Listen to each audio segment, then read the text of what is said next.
Salut YouTube, et aujourd'hui on se retrouve pour une nouvelle vidéo dans laquelle on va réagir, parce que j'attends aussi vos commentaires, à la vidéo de Grégoire Dossier, comment savoir ce que l'on veut faire de sa vie, que je vous mets hop juste là, et le lien sera en description. Vous le savez, sur ma chaîne, c'est un thème qui me tient à cœur, trouver un petit peu le sens de son parcours d'orientation, et donc le sens de sa vie, c'est très lié avec cette fameuse question, qu'est-ce que tu veux faire plus tard? C'est d'ailleurs la miniature qu'a choisi Grégoire. Je pense qu'il avait changé parce que j'ai regardé la vidéo il y a maintenant environ 5 jours, et pour être très honnête, je me souviens plus de tous les éléments de la vidéo. C'est pour ça que je me suis dit, allez, aujourd'hui, c'est le bon moment pour réagir à cette vidéo. J'ai pas mal de commentaires, je pense, qui vont me venir sur le moment, et ça va être l'occasion de donner mon avis sur la question, qu'est-ce que tu veux faire plus tard, comment savoir ce que l'on veut faire de sa vie. Et puis, j'attends, comme je vous le disais, le vôtre en commentaire, donc n'hésitez pas.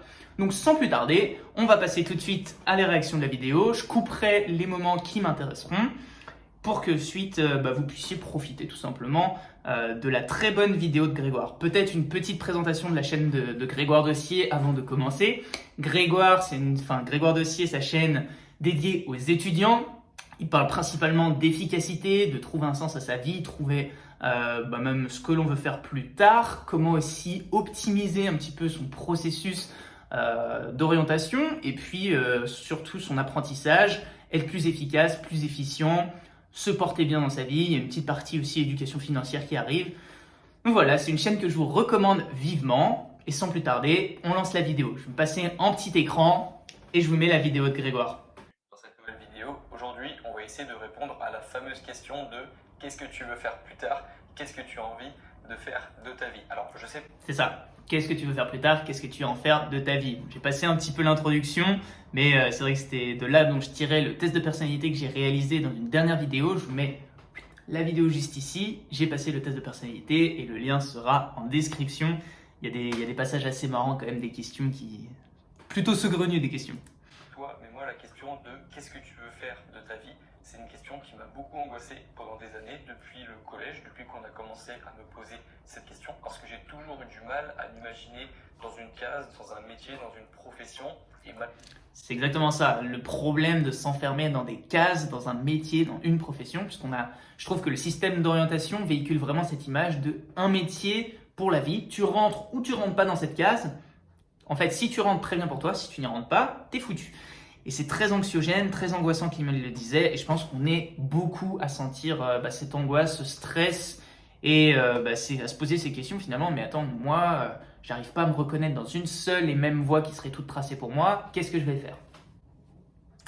Et tous les métiers qu'on pouvait me présenter lorsque j'étais petit, il n'y en avait aucun qui me donnait vraiment envie de le faire pendant des années. Et je pense que c'est bien de vraiment réfléchir à cette question de ce qu'on a envie de faire plus tard, parce que théoriquement, lorsque tu n'es pas en train de dormir, ou pas en train de manger, ou pas avec ta famille, ou pas en train de faire des loisirs, tu es censé du coup travailler, et ça va représenter quand même une grande partie de ta vie. Et du coup, ça vaut le coup de réfléchir à vraiment ce qu'on a envie de faire, de creuser un petit peu pour savoir quel genre de personne on est, ce qu'on a besoin de faire pour se sentir bien.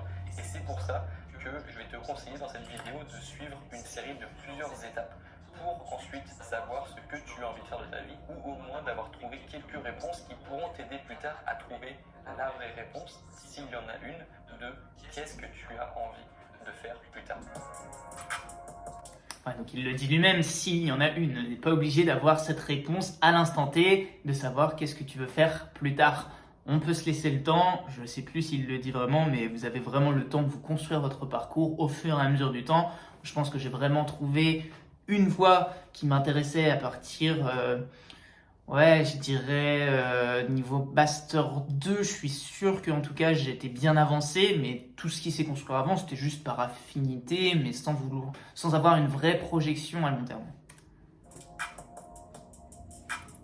Ok, alors première étape, c'est de ne jamais te poser la question de qu'est-ce que j'ai envie de faire de ma vie. Parce qu'à chaque fois que tu te poses cette question, tu te retrouves devant une infinité de possibilités, et l'infini, ça effraie, l'infini, ça déstabilise, et l'infini, ça paralyse, et du coup... Ça c'est vrai, franchement, se poser cette question-là, c'est la plus grosse pression qu'on peut se poser, et il y a une forme de pression sociale là-dessus, où les parents, votre entourage vous posent, depuis que vous êtes toute petite, cette fameuse question, qu'est-ce que tu veux faire plus tard? Et je suis sûr que si vous étiez comme moi, un peu dans cette incapacité de répondre, Je pense que ça vous a posé de sacrés moments de gêne à ce niveau-là. Chaque fois que tu vas chercher à savoir ce que tu as envie de faire, bah, tu vas avoir trop d'options ou alors ça va même pas te donner envie de trouver ce que tu as envie de faire parmi toutes les possibilités. Donc ne te pose pas la question de qu'est-ce que tu as envie de faire de ta vie, mais commence plutôt par savoir ce que tu n'as pas envie de faire de ta vie. Ouais, c'est exactement ça. Procéder par élimination, c'est beaucoup plus efficace. Il en avait déjà parlé dans une de ses précédentes vidéos. Mais au moins, c'est d'ailleurs ce que j'ai fait personnellement. Je savais que je voulais pas typiquement maîtriser les chiffres et faire tout un métier ou une voie qui demandait d'avoir beaucoup de maths, beaucoup de sciences-phy, beaucoup de techno, enfin des matières assez scientifiques, matheux je parle. Et petit à petit, j'ai pu construire mon parcours grâce à ça et en arriver à mûrir un petit peu mon projet et ma réflexion sur qu'est-ce que je voulais faire plus tard. Mais comme il le disait, hyper anxiogène face à l'infinité de possibilités, ou alors ça ne vous donne même pas envie de creuser plus loin et de vous focaliser sur ce que vous voulez vraiment faire plus tard. Le meilleur moyen de ne pas savoir ce que vous voulez faire plus tard, c'est de vous poser la question, qu'est-ce que je veux faire plus tard? Je ne sais pas si vous avez la nuance. Et bon, bref, ce qu'il faut retenir, c'est posez-vous la question, qu'est-ce que tu veux pas faire plus tard? Ce que tu ne te vois pas faire plus tard et commence déjà par procéder par élimination. Même chose, ne commence pas par te dire à qui j'ai envie de ressembler, qui je veux être plus tard, mais commence par te demander qui tu n'as pas envie d'être plus tard et à qui tu n'as pas envie de ressembler. Tu peux... Ouais, moi j'ai eu beaucoup de mal à m'identifier à certaines personnes, donc je sais pas si c'est obligatoire de se demander à qui tu veux ressembler plus tard, enfin plutôt à qui tu ne veux pas ressembler plus tard justement, mais ça peut être un moyen, tout à fait, je pense, ça peut être que bénéfique pour vous si vous avez ces modèles à peu près qui vous drivent, ou alors au contraire, ces types de personnes que vous n'avez absolument pas envie de devenir, ça peut être que du bonus.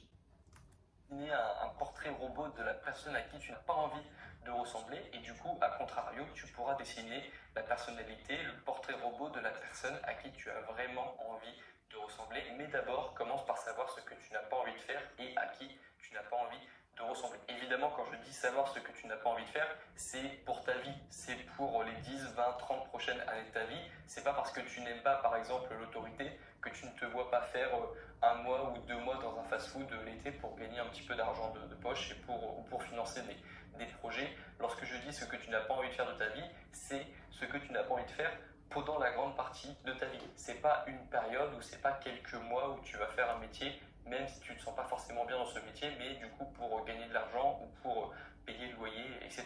Donc c'est effectivement ça, hein. Je pense que vous l'avez bien compris, mais il faut voir à long terme. Et d'ailleurs, je casserais bien cette idée de un métier pour la vie pour autant, parce que c'est vrai que Grégoire insiste un peu sur cet aspect-là.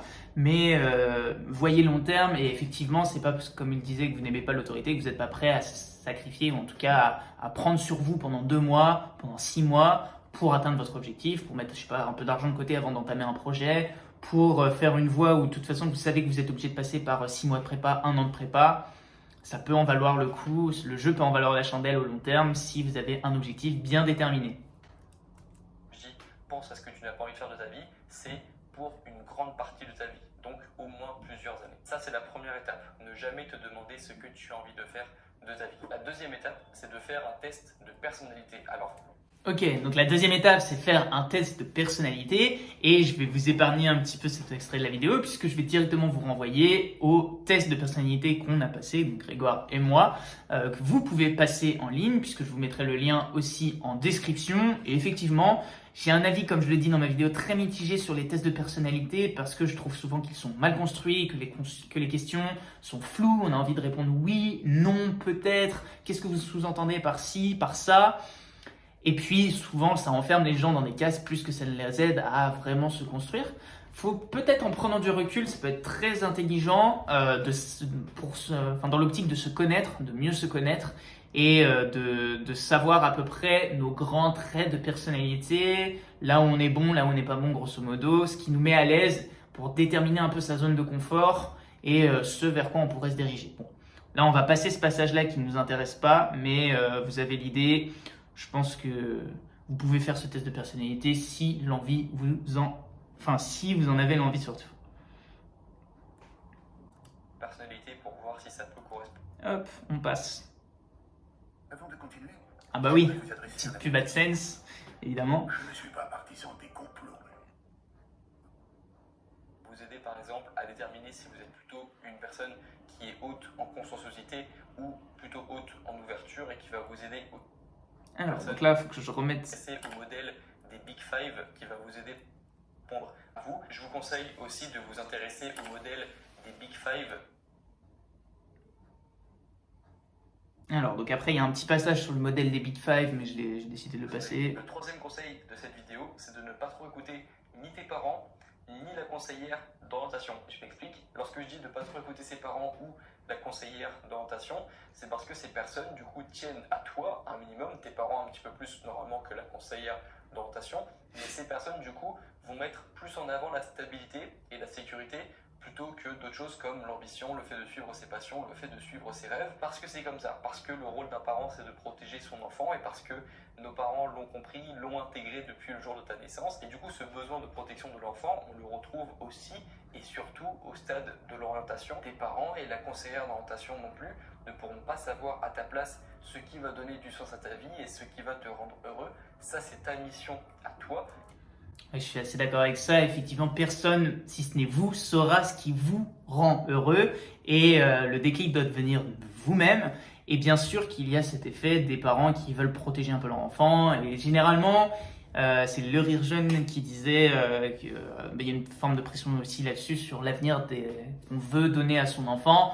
Si t'es pas un ami, AMI, je crois que c'était avocat, médecin, ingénieur, ça commence à sentir un peu le roussi et je pense qu'ils ont tellement vécu dans cette époque où on avait un métier qui ensuite te permettait d'être confortable dans ta vie et d'avoir un avenir plus serein qu'il y a cette forme de pression là aussi. Je serais un petit peu plus... Donc je suis assez d'accord avec Grégoire, détachez-vous de ça. Ceci étant, je serais un peu plus nuancé parce que c'est quand même les personnes qui vous connaissent le mieux, vos parents. Donc si vous pouvez avoir leur avis, c'est toujours du plus. Libre à vous après de vous en détacher évidemment. Ta mission aussi, lorsque tu dois faire un choix ou lorsque tu devras faire un choix plus tard, de prendre en compte aussi ta voix intérieure plutôt que de toujours écouter l'avis des autres et d'essayer de trouver un consensus. Tu devrais aussi et surtout écouter ta voix intérieure.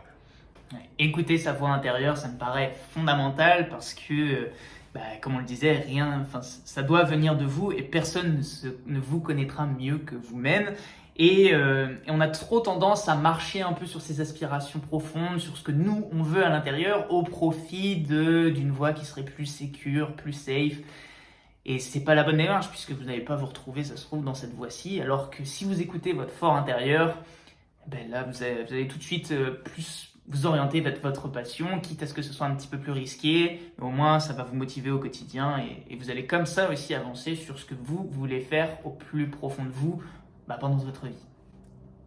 Surtout lorsqu'on parle d'orientation, surtout lorsqu'on parle de métier, parce que comme je te l'ai dit en début de vidéo, ton métier va être normalement une grande partie de ta vie et va composer une grande partie de tes journées.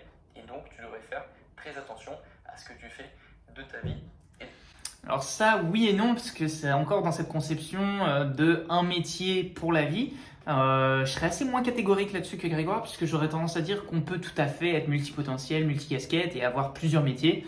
Ce qui te permet justement de pouvoir juxtaposer différentes activités pendant tes journées et donc d'avoir peut-être, un métier qui te fait vivre ou en tout cas qui te rapporte un certain revenu même s'il te passionne moins. Par contre, d'avoir 3 autres métiers qui te drive et qui sont par exemple saisonniers, des métiers saisonniers. Tu peux faire 2 saisons, 2 métiers différents.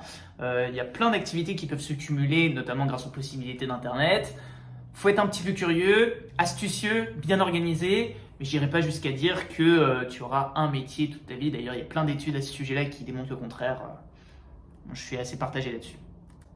Le 4e conseil de cette vidéo, et ce que j'aurais vraiment aimé qu'on me dise plus tôt, c'est de comprendre que tes besoins vont évoluer avec le temps et tes envies également. Oui, tes envies et tes besoins vont évoluer avec le temps, hyper important, et ça rejoint un petit peu du coup ce qu'on disait sur un métier pour la vie, c'est fini. Vous allez de toute façon, quoi qu'il en soit, en fait ça amène à relativiser, ça permet de se dire ok, pour l'instant peut-être que j'ai pas trouvé, mais dans bientôt, en creusant, en m'intéressant à des choses, en m'ouvrant le champ des possibles, je vais avoir ce truc de trouver qu'est-ce qui me plaît, qu'est-ce qui me fait vraiment vibrer à l'intérieur. et ça va vous débloquer quelque chose. En fait, ça aide à se rassurer, à se dire que de toute façon, les envies, elles évoluent avec le temps, les besoins, ils évoluent avec le temps. Et si je trouve pas maintenant ce qui me plaît, c'est peut-être parce que je le trouverai après. Ou alors, si je commence à entrevoir quelque chose, faut pas avoir peur de s'engager, puisque peut-être qu'après, ça vous plaira plus, et vous pourrez complètement revenir en arrière. Il y a plein de passerelles qui existent. Donc ça amène vraiment à relativiser cet aspect. Je suis assez... Le fait que tu aimes quelque chose à 18 ans ou que tu aies envie de faire quelque chose à 18 ans n'empêche en rien le fait que tu aies envie de faire de nouvelles choses lorsque tu auras 20 ans ou 22 ou 25, 30 ou 45 ans. Et si je... C'est exactement ça. C'est pas parce qu'on a une idée en tête à 18 ans que ce sera la même à 25 ans. Faut relativiser. Bien vu. Ça, c'est parce que de 18 à 22 ans, j'ai eu envie de faire trois métiers différents. À 18 ans, je voulais devenir officier de gendarmerie nationale. À 20 ans, avocat en droit des affaires. Et à 22 ans, youtubeur. Donc, surtout que ça, c'est assez rigolo, puisque le métier de youtubeur, il n'existait pas il y a 15 ans en arrière. Donc même pas. Donc il y a vraiment des métiers qui n'existent pas encore et qu'on va créer avec le temps et qui, ça se trouve, vont vous plaire, que vous-même peut-être allez créer, qui sait. Vous pouvez en tout cas tout à fait vous construire votre propre voie. L'entrepreneuriat est un très bon moyen pour ça, qui est souvent négligé, dont on vous présente très peu, donc je suis assez d'accord. Progression, parce que je suis allé vers quelque chose qui me plaît de plus en plus et je commence à 22 ans à vraiment trouver quelque chose qui me plaît, qui me correspond, parce que justement je commence à mieux me connaître, à savoir dans quelle situation je me sens bien, je suis productif, j'ai envie de progresser et je suis dans une situation dans laquelle je peux progresser aussi. Et c'est justement parce que j'ai appris à me connaître et à savoir ce que je ne voulais pas faire de ma vie et à qui je ne voulais pas ressembler que je commence à trouver des réponses. Mais... Voilà, il le dit lui-même, il commence à trouver des réponses parce qu'il a appris à se connaître. Et la première étape, me semble essentielle. Apprendre à se reconnaître, c'est vraiment ce qui va driver ensuite tout le reste du processus. Il a fallu passer par des phases où j'étais complètement paumé, où d'une semaine à l'autre, je disais même pas les mêmes choses lorsqu'on me demandait ce que je voulais faire de ma vie, ou alors je préférais ne rien dire et dire que j'étais en train de réfléchir, ce qui voulait dire du coup j'étais complètement paumé. Mais du coup, il faut que... Ça on connaît, hein. Qu'est-ce que tu veux faire plus tard? Oh, je suis en train de réfléchir, je prends du temps pour moi, je fais ceci. Bon. Il n'y a pas de honte à être complètement paumé, hein. C'est pas grave, mais ça fait vraiment partie du processus comme il le dit lui-même. Et c'est important de le noter, c'est important d'en prendre conscience pour ensuite avancer encore plus. De passer par des phases où tu n'aimes plus les mêmes choses au fur et à mesure des années. Ça ne veut pas dire que tu es un éternel indécis ou quelqu'un qui ne sait pas prendre de décision. Ça veut dire que tu es quelqu'un qui a des envies qui changent, comme quasiment toutes les personnes. Mais une fois que tu le sais, normalement, ça va mieux. Petite pub, deuxième. On va passer le passage directement. On va passer. Ne pas trop écouter ses parents. Hop, 10 minutes. continue. Ultime conseil de cette vidéo, c'est de te poser des questions, de te poser des bonnes. Alors là, on va s'arrêter sur le fait de se poser des questions. 5 questions là qui sont affichées à l'écran. Je vais vous les remettre peut-être en grand. Sinon, elles seront petites, c'est pas grave, je vais vous les lire. Quelle est la chose la plus importante que je peux faire Quelle est la chose qui me fait le plus actuellement? Qu'est-ce qui me fait oublier que si je mourais dans un an, qu'est-ce que et enfin, quel je veux laisser de moi, pardon. Quel souvenir, quelle image, c'est à vous de mettre ce que vous voulez. Mais ça me paraît intéressant comme questionnement. Je vais prendre la première. Quelle est la chose la plus importante que je peux faire? Alors ça peut être de ma vie, à court terme, à long terme, à moyen terme. La chose la plus importante que je peux faire de mes 10 doigts. Je trouve ça intéressant comme découpage. Si on retient qu'une seule chose, c'est vrai que ça permet généralement de trouver ce qui nous fait vibrer et ce pourquoi on est bon. Et c'est beaucoup plus facile de partir de ce pourquoi vous êtes doué pour ensuite découvrir ce dont le monde a besoin, ce dont les gens sont prêts à payer pour, et puis vos compétences pour ensuite vous focaliser sur un domaine. Je trouve ça intéressant. Quelle est la chose qui me fait le plus... Ça c'est très bien, elle peut se décliner en plein de choses. Quelle est la chose qui me fait le plus peur? Quelle est la chose qui me fait le plus envie? Quelle est la chose qui me fait le plus vibrer? Quelle est la chose qui me fait le plus rêver actuellement? Donc, ouais, c'est des bonnes questions à se poser. Qu'est-ce qui me fait oublier que je suis en train de travailler, par exemple. Ça peut être sympa. Si je mourais dans 1 an, qu'est-ce que je laisserais? C'est vrai. Alors après, ça peut être pessimiste un petit peu, mais si je mourais dans 1 an, c'est bien parce que ça donne. En fait, je pense qu'il ne faut pas vivre avec des regrets. Et le problème, c'est que si vous n'écoutez pas votre fort intérieur, vous allez vivre avec des regrets. Il y a de fortes chances.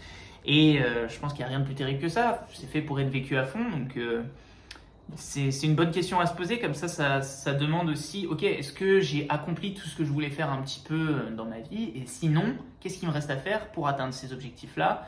Qu'est-ce que je dois mettre en place pour justement atteindre ce que j'ai envie de faire plus tard? Donc, je pense que c'est une bonne question à se poser. Et puis, quelle image je veux laisser de moi? Quel souvenir? Ce que l'on veut. Je veux laisser de moi. Pourquoi pas? C'est peut-être une qui est un petit peu moins concrète, mais ça peut être intéressant. Bon, je pense que je ne vais pas m'éterniser plus longtemps parce que la vidéo va être assez longue comme ça, mais j'ai trouvé sa vidéo très bien construite. Elle fait écho à des livres que j'ai pu lire d'ailleurs sur l'orientation scolaire que je vous recommande. Je vais vous mettre ma vidéo, le top 5 des livres sur l'orientation scolaire juste ici. Le lien sera en description, où ces livres justement vous donnent les guides un petit peu pratiques pour trouver au mieux ce qui vous correspond, notamment le dernier que j'ai lu en date. Je pense que c'était « Qu'est-ce que tu veux faire plus tard ?» justement, la question centrale des titres du bouquin. Je vais vous l'afficher juste là, qui était très bon et justement qui vous aide à déculpabiliser. Ce livre d'ailleurs s'adressait aux parents pour qu'ils puissent aider leur enfant à construire leur orientation scolaire. Donc il y a un vrai travail de vulgarisation là dans la vidéo de Grégoire qui est hyper intéressant. Je pense que beaucoup d'étudiants se reconnaissent. Il a le mérite aussi de souligner que les choix évoluent avec le temps. Ce n'est pas grave de ne pas savoir ce que l'on veut faire immédiatement. Et je pense qu'il a raison de commencer en disant qu'est-ce que je ne veux pas faire plus tard. Puisqu'en procédant par élimination, ça me paraît être... en fait, c'est un petit peu le seul moyen qui est en notre possession quand on est vraiment paumé, qu'on ne sait pas ce qu'on veut faire. Au moins, en général, on sait ce qu'on ne veut pas faire. Donc voilà, pour cette analyse de la vidéo, et plutôt cette réaction à chaud de la vidéo de Grégoire Dossier, comment savoir ce que l'on veut faire de sa vie. Si vous avez aimé un petit peu ce concept qui change de ce que je peux faire d'habitude pendant cet été, alors je vous invite à liker la vidéo, bien évidemment à vous abonner à la chaîne en activant la petite cloche. Abonnez-vous aussi à la chaîne de Grégoire Dossier, comme je vous le disais, le lien sera en description. D'autres vidéos sur ma chaîne sont à venir, que ce soit sur le doctorat, l'évolution de mon propre doctorat ou l'orientation scolaire comme c'est le cas aujourd'hui. Et d'ici là pour moi, il n'y a plus qu'à.